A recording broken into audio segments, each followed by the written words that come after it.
And we're live. Good morning, everybody. Happy Monday.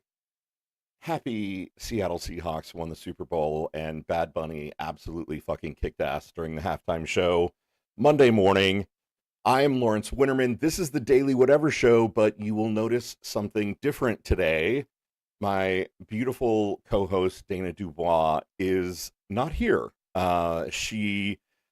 She may be here. She may be awake. She may be watching the show uh, from her bed on her phone and commenting with us today. But this is a different show.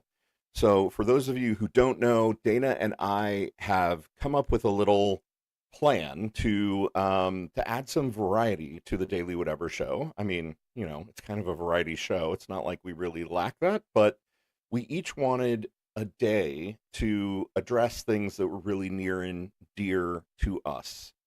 And so, even though I am a feminist, Dana is taking Thursdays every Thursday from now on to have a show called Fine Feminist. And she will be having guests on to talk about feminist issues. I will be there supporting in the chat. And every Monday is my day, and I get to host a show that I am calling Not Straightforward. It is a show on queer topics, and I will tell you the truth. I was really, really attached to the name Ask Me How I Know until I discovered that there's already an entire podcast. Somebody owns the handle on Substack. Like, that is just not available. And so that's actually going to be the theme for the first couple of weeks. And the show itself, I decided to call Not Straightforward, which I think is actually a better name. And I'll tell you why. As a 55-year-old gay man growing up, in the 70s and 80s, coming out in the 80s and 90s, really actually coming out almost entirely in the 90s in my 20s, my path hasn't been particularly straightforward. And, we can watch happy shows these days like Heartstopper and Heated Rivalry. And, I think part of what I want to discuss is the fact that being queer in the late 20th century and the early 21st century is not always a path that contains straight lines. Maybe it almost never does, in fact. And so, what I envision here is a queer conversation that refuses to be simplified. I'm looking for conversations about lived experience, how that matters more than just hot takes, although, I'm always open for a hot take, if you know what I'm saying. Um, I'd like to think that complexity beats any slogan that we could come up with, and that honesty isn't going to be softened so that it's more acceptable to any other people. I want it to be a conversation about people who didn't arrive in this place in their lives by the shortest path. Um, and who remember what came before and what they've had to do to get here. Oh, look, this is so fun. We've already got haters in the YouTube comments. Bye, bitch. If you think I am not going to ban your ass in the first second that you open your fucking mouth, you don't know me. Welcome. I am all out of fucks to give. That's literally what I'm talking about with the origin of this show. Um, I think this show exists to tell the truth, and sometimes that truth is about a life that is lived sideways or backways or goes in loop de loops. It isn't straightforward. Um, so if you want to hear people talking really plainly about queer life and culture and politics and aging and relationships and work and power and survival without chasing approval or sanitizing reality, please come here every Monday and listen to the conversations I'm going to be having. I hope that we can bring humor and skepticism and real memory into these conversations, and so that they are three-dimensional and vivid and living, and that everyone you meet on these Mondays with me is going to be someone that will stick with you forever because they are speaking their authentic truth. And that was a lot of me talking, and I don't always love that. So I'm going to bring in my first guest. I am incredibly excited to have Aidan Wharton as my first guest. Aidan, welcome to Not Straightforward. Hello. Thank you so much for Hello. having me. It is my pleasure. Thank you so much for doing this. Yeah. Um, I would love it if, of course, I know who you are. I think that a lot of the people here in the chat know who you Mm. are, but just in case, I'd love it if you could introduce yourself to the crew. Yeah, of course. My name is Aidan Wharton. I originally am from the Big Island of Hawaii. I actually think it's a great little tie-in to the title of this show, but I came out at the beginning of my senior year of high school. And I did it by posting a Facebook status update that said, "Let me get one thing straight. I'm not." So I feel like that just like fits in with the title of the show. Yeah, I think it's yeah. great. Well, and I Yeah. love that because it kind of illustrates. Sorry, I'll definitely No, let you please. continue. I love it because you and I are very different generations, right? And I love that you were able to come out on a Facebook post, right? Like the thing that had me like riding on my bike at midnight through thunderstorms in South Florida, like weeping. You were just like, oh, I'm gonna update that on Facebook. It was, I came out to my parents, friends, and siblings. Like I came out to sort of groups and chunks, and then really remembered wanting to come out to like all of high school essentially. And I Hmm. was like, well, how can I do that in a way that people will understand, that it'll, you know, gain traction, so that I didn't want to like have to come out over and over and over again. I just wanted to do it once and let it happen. And yeah, Facebook was the way to do that. But Right, even still, I right, remember like I changed my profile picture too to a rainbow flag because I didn't want people to think I had been like hacked or joking. And there was right. all this like these new rules to follow. Right, you really thought about it though. You really Oh like yeah, you were like, "This is what I'm doing. Here's how I'm gonna do it. I've got a plan." And always Facebook branding. is my like mass communication message, and that was probably like peak Facebook too, right? Like Mhm. long enough ago that it was when Facebook was still cool. Cool. Yep, I think it was 2012. Yeah. Nice. Um, I had But also just met my first boyfriend, so I was like, oh, no one could touch me. right, right. Yeah, seriously. I'm invincible. Young love has made Mhm. me impervious to pain. Mhm. Impervious. Well, tell the Yeah, folks about what you're doing on Substack, and especially yeah, I know they want to hear about your new podcast. yes. Yeah, so like really quickly, the from high school to now, I went to school for musical theater, did a bunch of that, did some Broadway stuff, some film and TV, and then realized that writing was actually where my artistic endeavors wanted to direct me. Mm, And so I started a Substack in 2023 called Gay Buffet. And I really just used it as sort of a travel, not blog, but I was traveling the country doing the tour of Girl from the North Country. And I wanted to write about the queer history in each city that I went to, because I've mm, always loved queer history. And then I started raising money for a queer nonprofit in each city again through that. But it was like 300, 400 people max. And there was no growth. I didn't try to, work the Substack algorithm. right. Came back right around the election in 2024, and the writing started to get a little more political. I wasn't sure what I wanted to do. And I really quickly realized that Substack was this incredible community space. And once my unemployment ran out, I was like, well, shit, what am I going to do? I need money. So let me turn on monetization and see what happens. And the response was so overwhelmingly wonderful that it just like completely pivoted my life in a way that I wasn't really prepared for.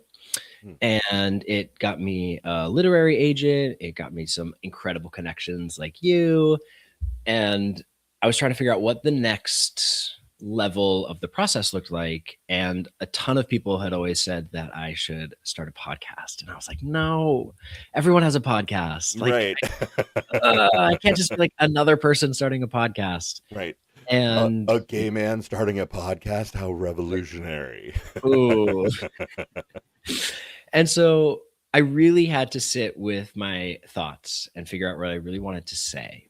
And over the course of a couple months, I realized that everything that I wrote about and everything that I sort of felt passionate about over the past decade or so had been connection.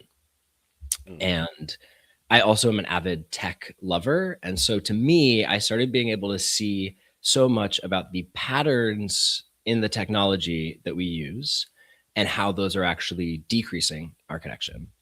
And so rather than just be another gay with a podcast, I thought, I want to be able to find incredible people who are really deeply knowledgeable about what they're talking about connection, and be able to give that information and that knowledge to my listeners. I've always been a fan of like the Tim Ferriss show and Diary of a CEO and the Mel Robbins show, Right, which are right. sort of this combination between like science and self-help. And I thought, I haven't really found that in the queer space. So can I have, we had like Jay Harrison G, who won the Tony for Best Leading Actor Performer, but was the first one to do it in a leading category as a non-binary person. And so Nice. having them tell their story, and a fitness CEO to talk about how he builds community through fitness, queer community through fitness.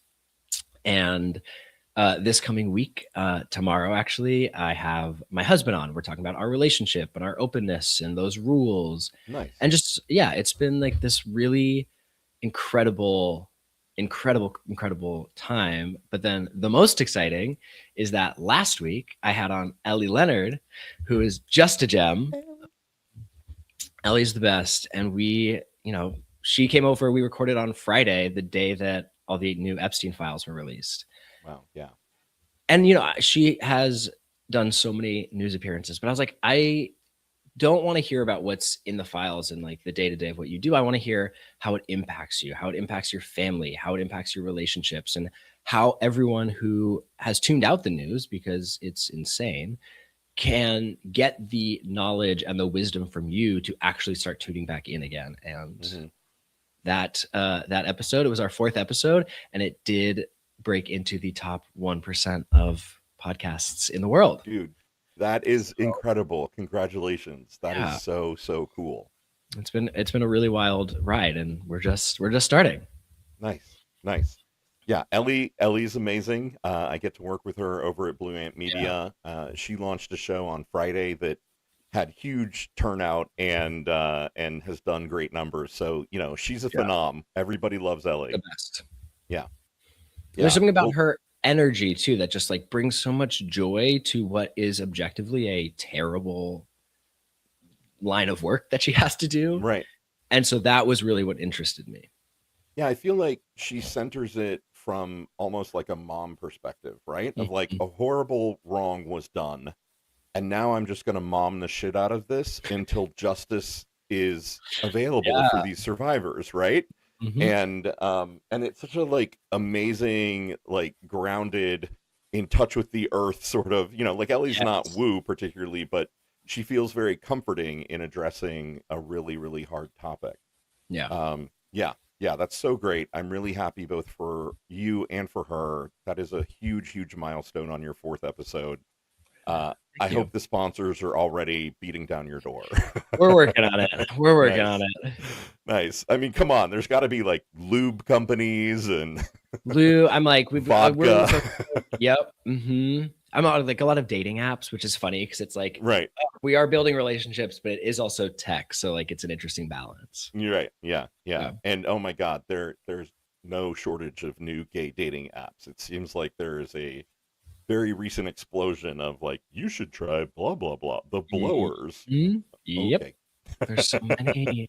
And I don't know if you saw, but Grindr is now like really trying to enhance their app with the AI Wingman for upwards of $500 a month, which is That crazy. is absolute Crazy. insanity. Yeah. Insanity. If I want someone to ghost me 30 minutes before he's supposed to get here, I don't need AI to help me with that. No. And somebody was like, at $500, I would just hire an escort. Like, what are we doing? Honestly, at $500, yeah, for sure. I'd be like, you know what? I'm just gonna go get a top. Yeah. It's like, okay, thank you. Yeah, Oh it's my wild. God. Well, So the theme that I wanted to talk about today, and you heard me talking about this in the intro, I was originally thinking that the name of this podcast was going to be Ask Me How I Know, which Mhm. in my mind, what that means is like hard won knowledge, right? Like something that Mhm. you have learned or discovered, and it took a crazy circumstance or like a pickaxe and night vision goggles to like figure it out. Um, and and instead of it being the name of the podcast because Mhm. it was taken, um, I decided it's just going to be the theme for the first several weeks. I mean, I don't know, maybe forever, because it's such a good way to kind of unpack the queer experience, I think. I mean, I don't know about you, but my life has been very much kind of figuring some shit out on my own. There Yeah. wasn't really anybody to teach me anything. It's been a lot of like, oh, well, yeah, I figured out how to do that, but only after I made a complete fool of myself, like Yep. so so the topic, ask me how I know. I put it out there when we were communicating via email and text. I was like, hey, this is the topic. I think I'm going to talk about my recent experience with a doctor and kind of reflect on gay doctors.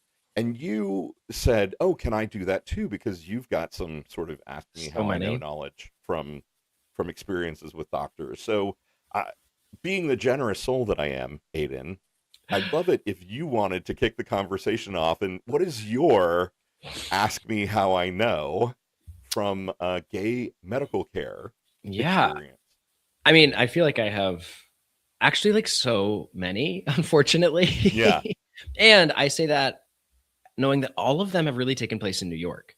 And so even though there is so much care here and queer care, Hmm. it's been really fascinating. But my ask me how I know is actually fascinating because I'm also working on a piece right now with a prep company called Freddie. And so I actually wrote this maybe like 2.5, 3 days ago, right before you sent it. And I was like, whoa, we are in Simpatico. conjunction here. Nice. So this probably was 2 months ago. And it wasn't like a huge issue. It just like really sort of woke me up to the difference in time. And I got a text from someone I had hooked up with maybe a month ago. And he said, hey, I tested positive for gonorrhea. I think you're probably fine, but just I want to be a responsible sexual citizen. And I was like, yeah, of course. Thank you so much for telling me. I popped on my jacket and I went to this new clinic because CityMD had too long of a line. And I'm the only person in there. I'm waiting. The nurse comes in and he's asking like all of the sexual health questions, which do always sort of seem laced with a little bit of moral judgment. Oh, for sure. How many Yeah. partners have you had in the last 30 days? Well, I Mhm. mean, I'm going to tell you, but you better be Yeah, ready for my answer. exactly. I'm like, it's the how many partners, what gender, are you receptive or penetrative? And I'm like, Oh, ugh. And like, I have a gay primary care provider, yeah. which I was like, oh, I miss him. And so then he gets to the point of, do you use protection? And in my head, I was like, okay. I said, yes, I do. I am on prep and I take DoxyPep. And then there was just this silence. Right. I want to And I was say for the audience, what Aiden answered like, is 100% correct. yes. PrEP and DoxyPep are absolutely prophylactic Right. medications and Yeah. totally legit. So fuck that dude for giving you the icy silence. But I was like, okay, like part of me was having like a little bit of fun with it. So I was like, I know what he wants me to say. So like let the silence sit for a little bit. And then I was like, and no, I rarely use condoms. And he like was like, okay, type. Oh my The God. doctor came in and did the exact same thing. And again, it wasn't a huge aha moment. They didn't like make me feel terrible, but I was really shocked by the fact that they weren't using the language that they actually wanted to use, And it was a sign that we've come so far that I'm like, those are actually like perfectly valid measures of protection. Absolutely. And the medicine just hasn't caught up yet. And then I was having lunch with a friend and told him this, and he was talking about just like how much of a miracle these are as well, and how the gay community sort of just glossed over how incredible these drugs are, Yes. and how we really just went from it being such a real, huge, terrible problem to like, wow, now I can go and do whatever I want so quickly. Yeah. Yeah. There's so many points there we could unpack, Aidan. I'm We're not in. sure which direction I It's so want to great. go in. I'm going to start here. Aidan and I were having a conversation before the show started about, help me out, chat. The dude who was a Right. writer for Whoopi Goldberg. He's kind of got a blonde bob and dresses in Like a caftan. caftans, right? And like has a smoker's voice. And there's a Mhm. famous clip of him where he's like, "So my mother was Jehovah's Witness, right?" And he like goes on this crazy tangent, and at the end of it, you're like, "What the fuck did I just watch? What is his Yeah. name? I cannot. I think he's on the new Hollywood Squares. Um, Someone put it in the chat. That's how we're going to crowdsource that information. Mhm. But here's an interesting kind of perspective difference because you and I are from different generations, Aidan. Yeah. Like when I was coming up and coming out, the AIDS epidemic was kind of at its peak, right? It Right. was still absolutely rampant. Condoms were the only form of protection that was actually the thing that we got. Sir Bruce Valanche. Oh my God. Yeah. Thank Thank you, you. chat. Thank you, Yanni. Bruce Valanche. That is the name. you know, but like, I mean, I remember being a younger gay man and going to the doctor and, kind of confessing, coming out as Yeah. being gay and getting the judgment, the silence, well, do you use protection? And sort of saying, yes, I use condoms, and getting at that time, well, really the only truly safe sex is abstinence. And I was like, you people are absolutely fucking delusional if you think the answer you're giving to millions of gay men is just don't have sex. Right. Yes. Okay, that's fine. I want you to try that with any straight person, any straight man. Please kindly go tell him. I mean, I guess the Christian church does tell that all the time. And yeah, look how well that works. right, we see how well that works. Exactly. But yeah, it is important to note for the community at large that these drugs are a miracle, right? Like PrEP, for people who don't know, is a daily pill. There's several different forms of it. There's Descovy, and then there's an older kind of Truvada. Truvada. Thank you. I couldn't remember the brand name there for a second.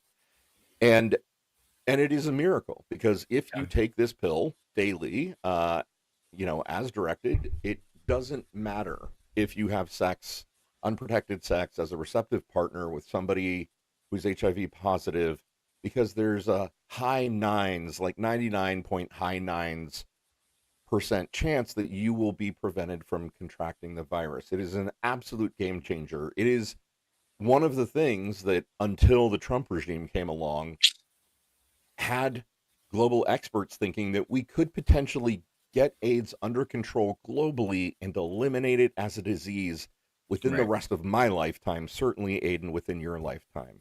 We've lost that progress. Thank you, Donald Trump. But they are miracle drugs. And it's interesting, right? Because one of the things that's happened in the gay community is unprotected sex is, or what we would formerly have called unprotected sex. I'm catching myself, right? Old programming runs deep. Yes.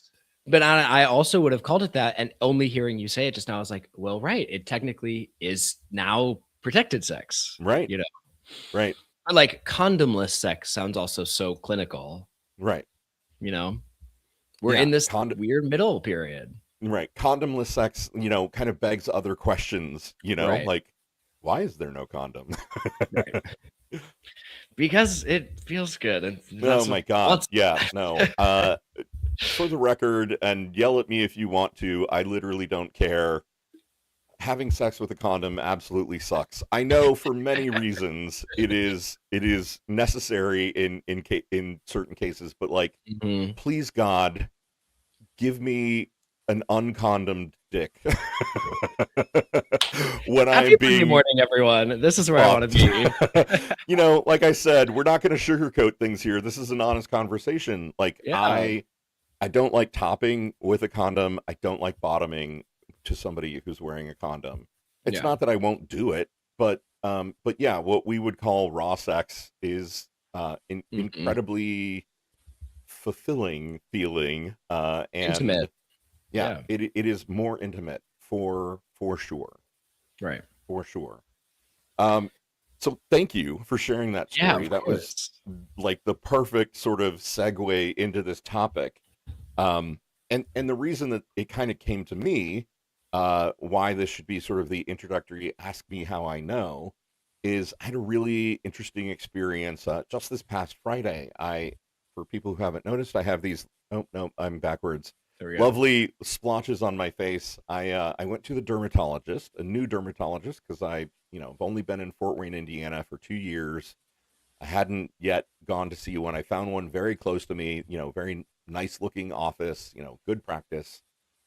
And, I was concerned about both these spots on my face and also, uh, thanks to my now ex-boyfriend, who I have learned was maybe perhaps not as honest with me as we would have liked. Uh, I had an itchy spot on my butt, and I was like, "Is that warts?" Like that was freaking me out, right? Right. And so I was like, okay, dermatologist, right? I can get both of these things looked at and taken care of. And so I signed up, and of course, on the form they ask you what you're going to see them for. Well, I get into the office, and this dude comes in, and Aidan, seriously, man, he's like 6'5", blonde hair, blue eyed.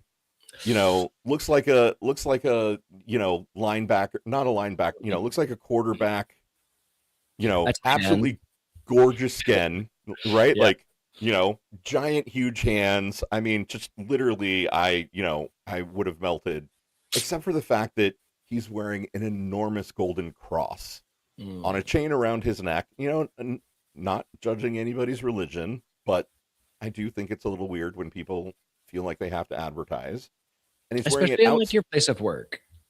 right? Like, the thing that immediately hit me was, did he read in my file that I'm a gay man here to Right. like see if I've got butt warts, and he's putting his cross on the outside because he wants me to know that, don't hit on the cute doctor. I'm just like, bro, come on, like, Yeah. don't be gross. Um, and it was a really interesting experience because I came away from that feeling judged, right? Mhm. And he asked me some of the questions, like, oh, do you think you got this from exposure? And I was like, yes. That's Yes, why in I'm here. fact. I don't know, because my Right. now ex-partner apparently can't be trusted. So it just was this whole weird interaction where I immediately flashed back to, being in college, right? Mhm. And being told that I couldn't donate blood because I was a man who had had sex with a man Yep. within the last 7 years, right? Or going to a doctor the first time that I was worried, that I had contracted HIV and needed an HIV test. So it was just this really interesting ask me how I know. For me, because I lived in Seattle for 30 years and LA for 2 years, I had gay doctors. I Right. know what the experience is like when you can go into your doctor and just say, yeah, no, I had 30 sexual partners in the last month, and Mhm.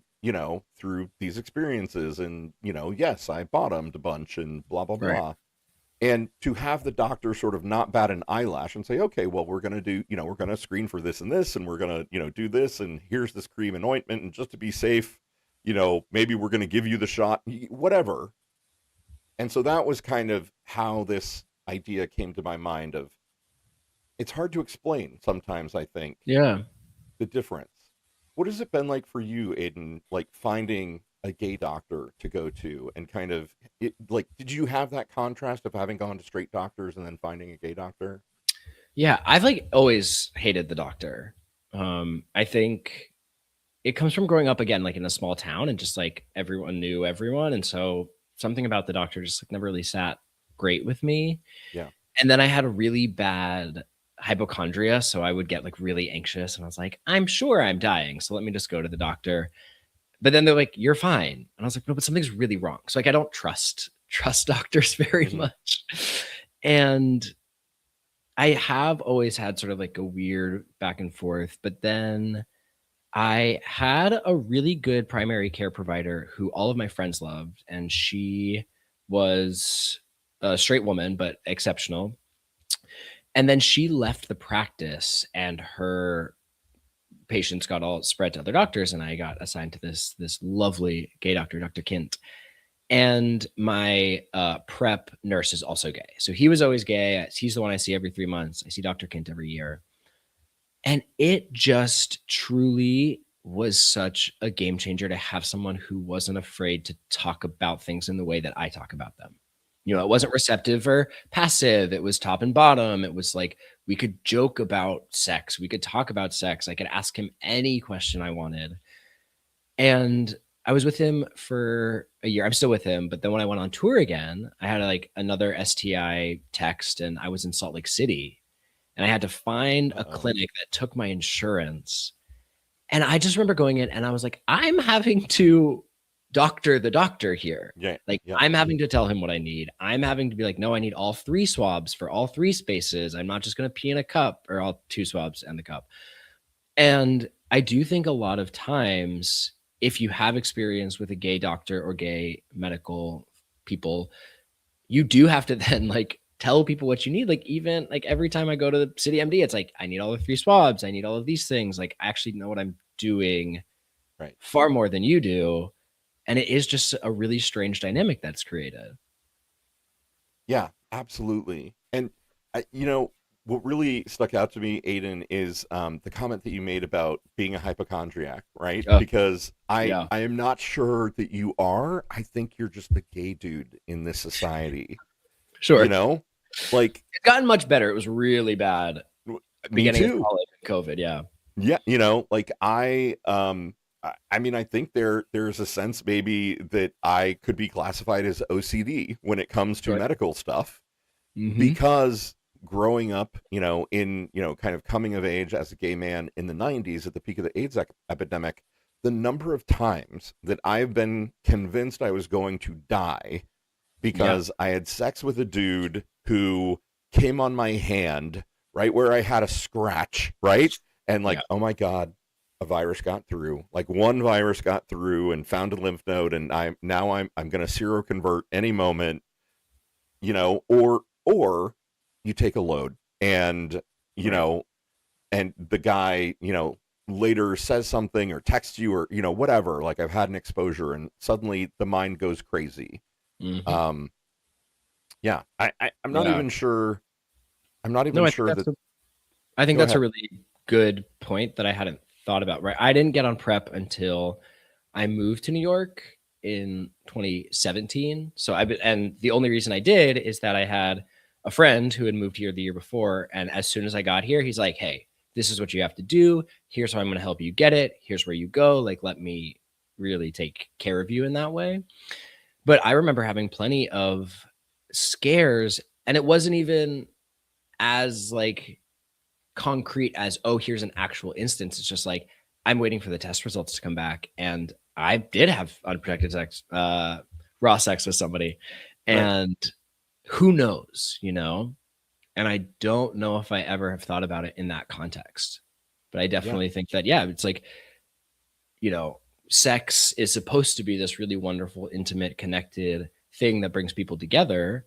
But yeah, since the 80s, so the past 40 years, it has meant something completely different to gay men. And when I came out and when my husband came out, like both of our moms, from a loving place of concern, were still like, I'm worried now.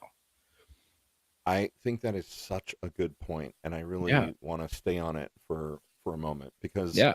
it's exactly that, right? Like when I came out to my mom, I got the same reaction. I got the "I love you and now I'm afraid you're going to get AIDS and die," Right. right? And that is kind of an impossibly hard burden to carry. Like the love of, your family, your parents, and even if they are, comfortable with the idea of being gay, or, coming around to it and on their path, suddenly you're carrying the worry of other people in Right. addition to your own worry.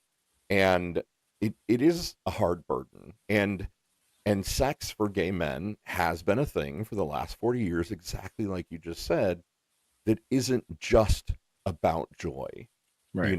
It is and about connection. Like I've jokingly said in the past that, if we didn't have to worry about HIV, gay men would be the like bonobo monkeys of the world, right? Like the bonobo monkeys are sort of famous not just for fucking everybody all the time, but they have these incredibly rich social interactions and social connections. Right. And I mean, I don't know what your experience has been, but as like a daddy bear, right? As like a dude who looks like this and, is in the bear community, I can literally go to any city in the world and there's a bear bar that I can go to. I will instantly make a dozen friends, probably hook up with somebody, Right. right? And then immediately get like the insider's tour of Berlin or Yeah. Rome or wherever I happen to be. And then have, somebody's email address or text number or whatever, so that I can communicate with them on into the future, sort of building a network of like we really could take over the world, like if we just Yeah. didn't have to worry about we could Yeah. absolutely be like, everybody calm down. The gay dudes are taking over. We know everybody everywhere. It is wild. And like Yeah. you look at in 2021, was it 21 or 22? Like monkeypox, right? Right. Monkeypox, we all got the same information. They said, hey, this is what's happening. These are the people who are susceptible, and this is how we're going to fix it. And I remember being in line the first day that the vaccines were available in New York, and the line stretched down like 4 blocks. Yeah. And I was like, see, we're not like fighting about masks. We're not saying it's fake. We as gay men in that moment in time and queer people, we're like, okay, great. This is what we need to do. We can get a shot. We can take care of each other. And then let's just keep going. Right. Yes. And it was like Aidan, squashed so quickly. I like to say, do you remember the great monkeypox pandemic of 2021, 2022? No.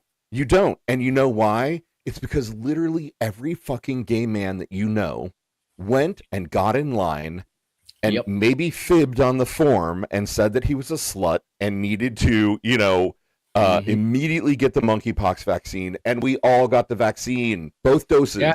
all of us. I had the little scar on my wrist for like Right. a year and a half.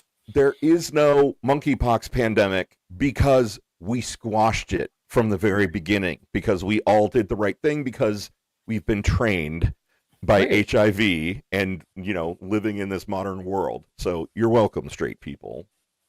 Yeah. Okay. I have a question for you that I think. Ooh, I love it. All right. The tables are being turned. Well, because I feel like, right, we are in I don't know, I wouldn't go as far to say like post-AIDS world, but there Mhm. is a big difference between the gay generations who have had to experience AIDS in different ways. Yeah.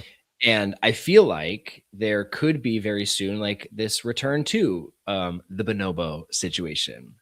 And a lot of young people, I would say especially younger than me, I think I'm probably right on the cusp, like have never been sexually active without PrEP. Right. And they've never had to think about it. And there's a big conversation. I need to look it up. There was a great piece in the Queer Love Project about this, about the weight of respecting the AIDS crisis and the wish for younger generations to not have to be burdened in the same way that the older generations were. Mm-hmm. And I would just love to know like your feelings about that. It's sort of a broad question, but just what your thoughts are on sort of the difference in how each generation deals with HIV and AIDS and sort of what we owe to each other. Yeah. It's a great question. I really appreciate you asking it. The place that my mind goes is Dana and I on the show talk a lot about kind of generational trauma and intergenerational trauma. And, I have this really strong belief that like our job as people, as humans incarnate on this planet, is to prevent trauma from being passed generation to generation, right? Like someone who grows up in an abusive household or somebody who's experienced, sexual violence or, childhood sexual assault, like that's horrible. Right. And your job, I think, as a person is to find your healing path and do it so that you're making sure that that trauma is not passed on to your kids or your nieces or nephews or whoever.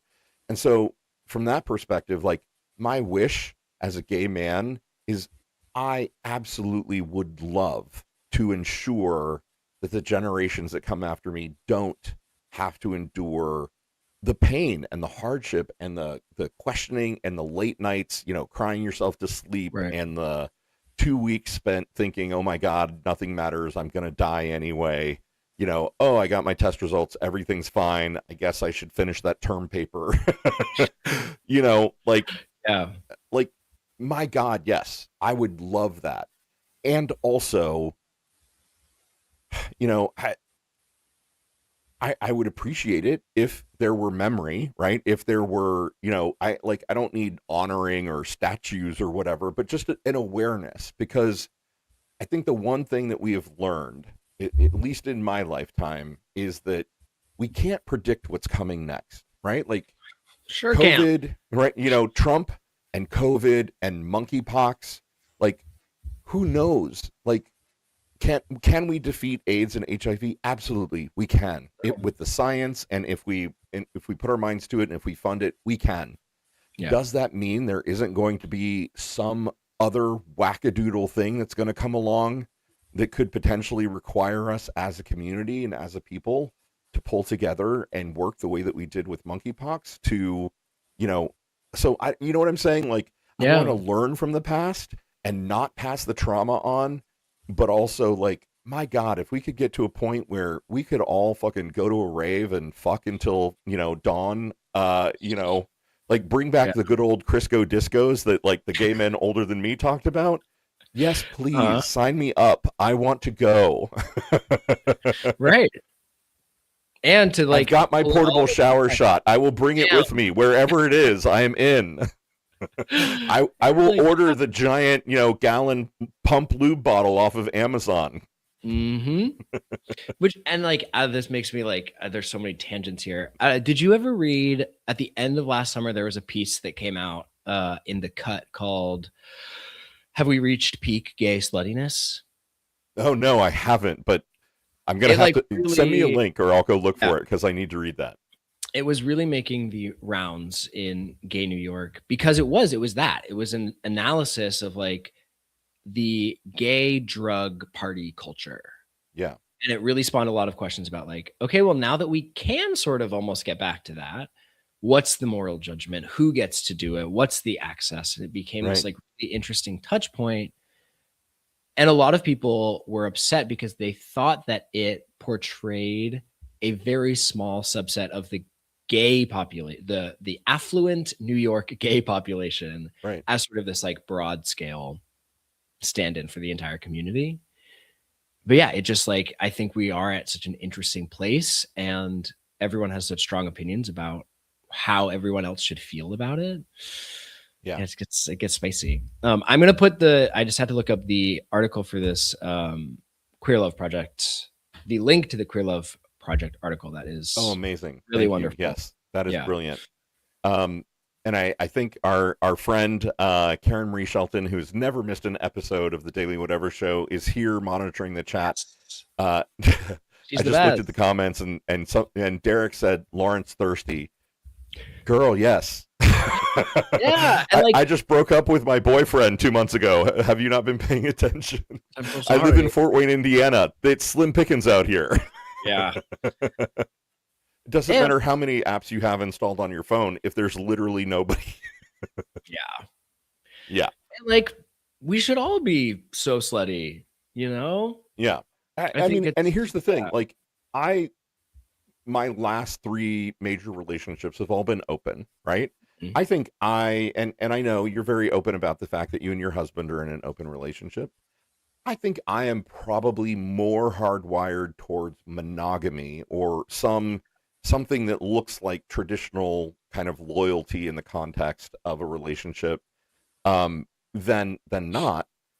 But I also think that I am a bigger person and a better person because I have experienced that, right? Like, and Right. like I'm not saying that I want to go, like I don't want every weekend to be an all night party till dawn sex rave, right? But Crisco like, disco.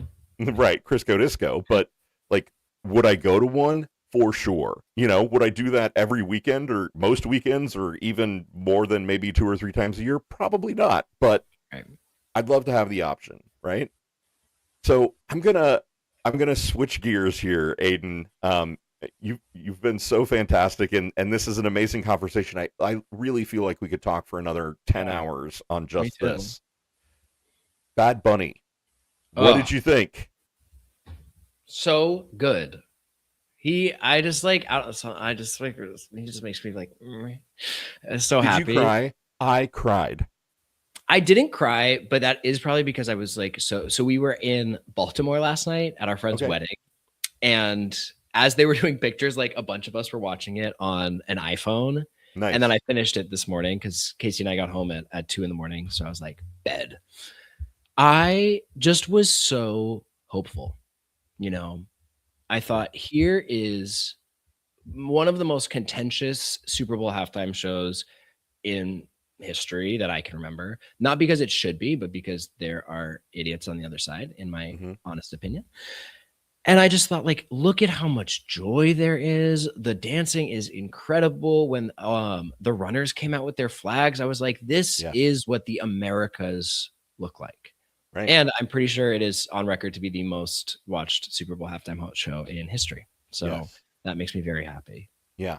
I literally wept, right? Like Yeah. the vibe, the love, the emotion that came through. Like I don't speak Spanish, I speak very like gringo Puerto Vallarta Mhm. tourist Spanish, Yeah. Enough to and get around. what's that? Enough to get around. Right, enough to get around. Yeah. And, so like I caught words and I understood the gist, but like if you watched that and you didn't feel joy, I don't think you have a soul, right? Like it was beautiful. Like I came away from that thinking like, fuck yeah, Puerto Rico is part of the United Right. States, right? And And who and wouldn't want it to be? right, and why wouldn't you want it to be exactly? And um, and yes, that like kind of flag parade at the end where he's like chanting off the names of every Western Hemisphere country, Right. right? Like, oh my God.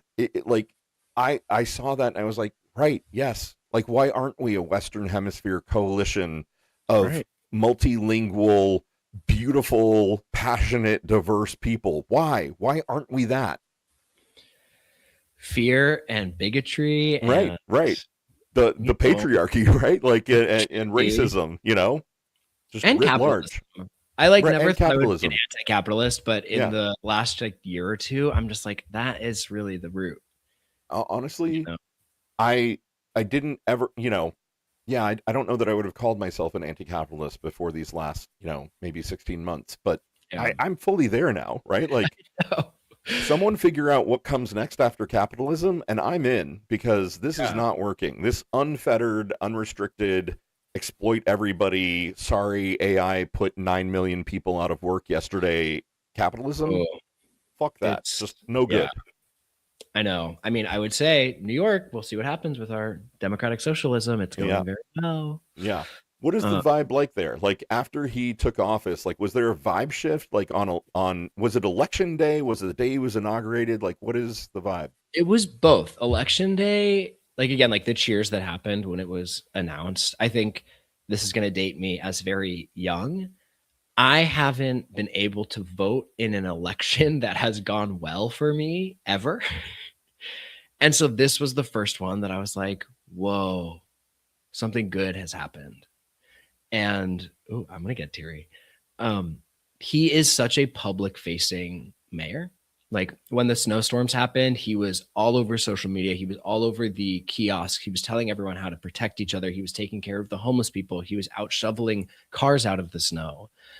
And he's getting so much stuff done. And to have someone who is like, I'm here for the people, he can't run for president. So it's not like he's trying to climb. Right. He's just really trying to do a good job for the people that he cares about.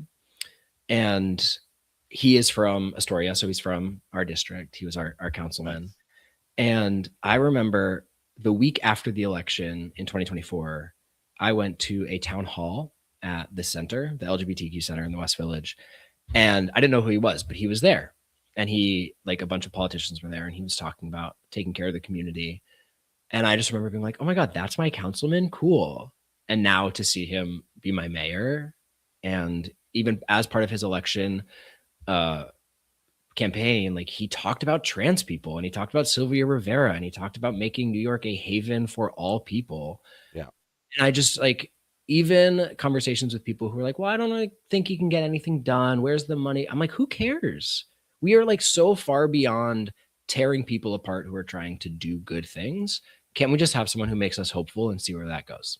And I'm really excited to see where it goes. Yeah, that point that you just made about the Sylvia Rivera ad, that ad where he was sitting on the docks and talking about how she lived and how she died and how she was murdered.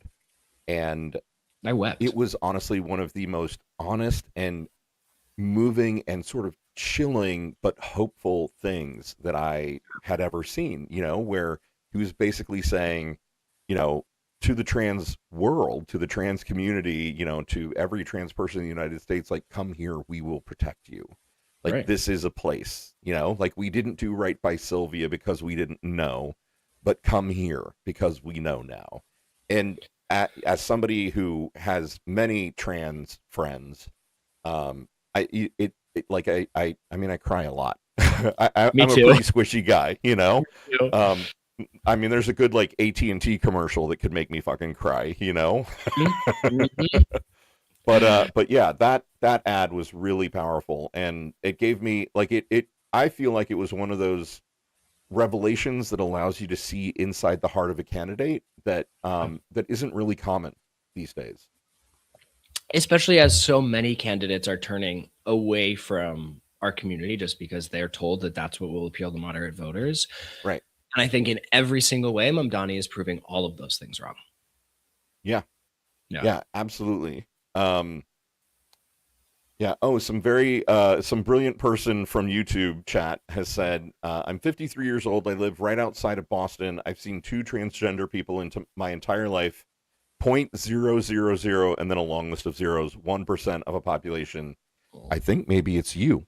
I think maybe it's you, friend, and not them. I think maybe they know not to come out to you. I would say, like, look, even if someone is 0.00001% of a population, they deserve to be protected just Absolutely. like the other 99%. They deserve the right to live and be happy and fully express whoever they are. Yeah. How do you feel about the future, Aidan? What is your take on this next year? Oh, that is such a we're going easy here on Not Straightforward, man. This is the inaugural episode. We dig deep. Mm-hmm. I see 2 possibilities, and I am hoping for the second. The first is this continued slide that we're on, right? I think I cannot separate politics from tech from money at this point, which is also why I wanted to start my podcast, because we are so controlled by these algorithms that we have no agency over. And they, in my opinion, are why we all hate each other right now. Yep. And AI, I think, really factors into this in a really strong way. I think it is eroding our critical thinking, and I think it is eroding our ability to sit with discomfort in the name of ease and speed. But I also think that we're going to get to a point where we will not be able to believe anything. I think we're, like, mostly there now, but with the advancements in AI and what AI will be able to do very shortly, we're just not going to be able to, like, trust anything on our phones. And my deep hope, which is also spawned by many conversations I've been having with people lately, is that is going to be sort of the impetus for people to make a lot of really big changes. I think AI is going to replace an insane amount of the workforce. People aren't going to be able to afford groceries. We're already not able to afford healthcare. And I think there is no way that we continue on this way without the lower classes realizing what is happening. Yeah. And I think it's going to be really hard and really awful. And I hope that we come out of it better. I feel a really deep kinship to you right now because I absolutely 100% agree with that analysis. And it gives me hope to see other people coming to the same conclusions and articulating them. I, uh, I don't want this hour to end, and I'm looking at the fact that we've only got a couple minutes left. I can't thank you enough, Aidan, for being Yeah. here. I'm not like I want my Yeah, final yeah. 5 minutes. I'm Of not course. saying goodbye right now, but No. I really, really appreciate you. You make me proud as an older gay man, seeing a younger gay man who is living his life in an unapologetic, like full. I know I'm going to cry too. Like I said, I could cry at anything. Honestly, it makes me so proud to see you and your husband having the experiences that you're having and just being who you are and sharing it with the world in a way that is honest and unvarnished and unrepentant, shall we say. Yeah. It means a lot. Like I feel like this is what I survived for, right? Is I didn't have anybody to take the baton from, and I mean, my God, I'm not saying that I'm like the, passing on the baton to you or whatever, but I'm so fucking happy that there are men like you in this world who are standing up and doing what you do because it absolutely makes a difference. If I flash back to the 16-year-old kid that I once was, I would have killed or died to see somebody like you talk about life in the way that you do. So thank you. Like I don't know that I can speak on behalf of. Oh, hang on, I'm getting a text from Gay High Command. I can, in fact, speak for the full Gay Council. Thank you. We're awarding you a FIFA Gay Peace Prize. Oh my God! Yay! The most important peace prize. Yeah, the check is in the mail. It really means a lot, and I am so grateful that you came here, that you were my first guest for this. I'm proud of you, kid. I grabbed the tissues because I'm sick and a little snuffy. I didn't think I was going to be crying, but I think I'm going to keep going. I have always had like a really strong, sort of inexplicable connection to gay history and queer history in a way that like wasn't accessible in high school, and a really big part of what I want to do is honor and give hope. And like I have Harvey Milk's "You Got to Give Him Hope" tattooed on my arm, so I love it. It really means a lot for me to hear that from you. Yeah. Well, it's incredibly sincere. Thank you for what you're doing, and keep going. Like the Ellie episode was only your first of many top 1% episodes. I hope so. I guess if you can't be a top 1% on OnlyFans, Apple Podcasts is the next best thing, right? Hey, I'll take it. I'll take it. Oh my gosh, Aidan, where can everyone find you? How can they follow along? You can follow along at Aidan Wharton on Instagram, AIDAN. And then on Substack, I write Gay Buffet, which is a weekly gay culture and sex column, queer culture. I say queer culture, gay sex column. And then you can listen to Getting Close, a podcast about connection, anywhere you listen to your podcasts. Amazing. Here's one goofy last question. What microphone are you using? Because you've got a great speaking voice, but holy shit, your sound quality is amazing. Thank you. It is the Audio Technica. I just got them because I have some real sound bounce issues in this apartment that I'm in. So I just had to get new ones because they are hypercardioid. So they just get here. Okay. Yeah. That is nice. Yeah. No, your sound is like impeccable. Yeah. I'm enough of a dork that I'm like, his lighting is great and his voice sounds amazing. I mean, I've got my lights set up. I've got the whole thing. Nice. Yeah. Aidan, thank you so much for taking the time to speak with me. This was absolutely incredible, and I can't thank you enough, man. Yeah, thank you, and thank you everyone for letting me cry on live.